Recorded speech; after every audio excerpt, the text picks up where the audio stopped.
વાતાવરણમાં અચાનક પલટો આવ્યો હતો। ભારે પવન ફૂંકાવાને કારણે ધૂળની ડમરીઓ ઉડી હતી, જેનાથી વિઝિબિલિટી ઘટી હતી।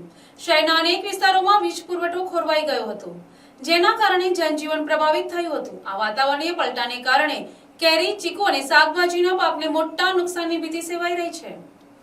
સાંજના સમયે પવનની ગતિ અચાનક વધતા નવસારી શહેરના મુખ્ય માર્ગો પર ધૂળનું પ્રમાણ વધી ગયું હતું।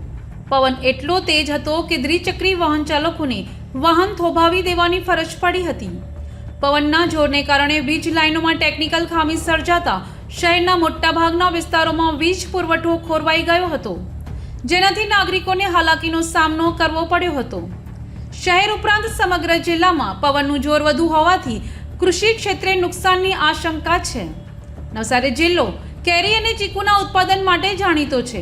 આ તેજ પવનને કારણે આંબા પરથી કેરીઓ ખરી પડવાની અને ચીકુના પાકને નુકસાન થવાની ભીતિ છે। આ ઉપરાંત ઉનાળુ શાકભાજીના પાકોને પણ માઠી અસર થવાની શક્યતા છે।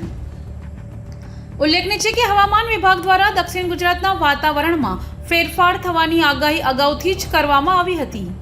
આ પલટો તે આગાહીનો જ એક ભાગ માનવામાં આવી રહ્યો છે। હાલમાં તંત્ર દ્વારા સાવચેતી રાખવા અને વીજ પુરવઠો વહેલી તકે પુનઃસ્થાપિત કરવા માટેની કામગીરી હાથ ધરવામાં આવી છે। Bureau report, NTC news, Navsari.